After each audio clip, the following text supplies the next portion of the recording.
Bongeye kubasuhuza kandi tubahaye ikaze inshuti bakunze mudasiba gukurikirana ibiganiro bya Nsabira TV. Aka kanya rero nk'uko mubizi amatora amaze iminsi ari trend ahitinze muri leta zunze ubumwe zamerika.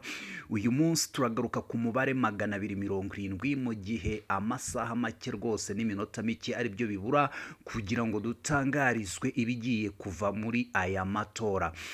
Biravugwa ko umubare 270 ari umubare ufite icyo uvuze muri amatora yose abera muri leta zunze ubumwe za Amerika, kubera ko ubu aka kanya tuvugana kuri iyi saha Trump ahagaze umubare 270 mu gihe Kamala Harris bahanganye muri aya matora ahagaze umubare 210. Reka tukomeze kubana namwe, dukomeze tubaha updates kuri aya matora. Amajwi ari gukusanywa, ariko nk'uko bigaragara Donald Trump ari imbere cyane. Gusa biri gukekwa ko systeme z'abanyamerika zamaze kwinjirirwa n'abarusiya mu rwego rwo gushyigikira Trump, ariko turakomeza turebe ese niko biri cyangwa siko biri. Stay tuned, turakomeza tubagezeho bimwe mu buryo rwose aya matora akomeje kuba amajwi yakusanywamo agiye ava mu ntara zigiye zitandukanye zigize leta zunze ubumwe za Amerika. Nk'uko bigaragara rero aka kanya Donald Trump arayoboye, ahagaze wa mubare ufite icyo uvuze mu matora ya leta zunze ubumwe za Amerika, kuko aka kanya ahagaze umubare 270.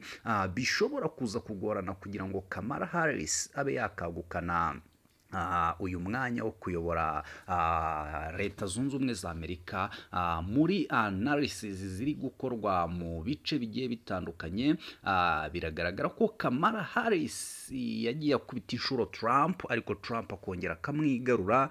Ibyo bitanga ikizere yuko abakunzi bashyigikiye Donald Trump bashobora kuba aka kanya muri iyi minota, muri aya masegonda, bashobora kuba batangiye kubyina insinzi. Ariko hari leta zimwe na zimwe zitaratora, harimo leta zigiye zitandukanye kandi zifite imbaraga ku buryo rwose, buryo bushobora no guhinduka mu kanya gato cyane. Twibaze ngo ninde muri aka kanya ugiye kwicara muri White House. White House yagiye icamo abantu benshi b'abayobozi b'ibikomerezwa bagiye batandukanye bayoboye leta zunze ubumwe za Amerika, ariko kuri uyu munsi Donald Trump na Kamala Harris harimo umwe ugomba kwinjira muri White House, cyane ko Donald Trump yicaye muri White House. Tubibutsa ko Harris we ubu tuvugana n'ubwa mbere agiye kwicara muri White House igihe byaba bibaye ko atsinze aya matora. Niyo mpamvu rero tugomba gukomeza kubaha updates zigiye zitandukanye kugira ngo buri wese ahari mu bice bitandukanye by'igihugu cy'u Rwanda ndetse n'ahandi hose ku isi abashe gukomeza kumenya aya makuru ku gihe.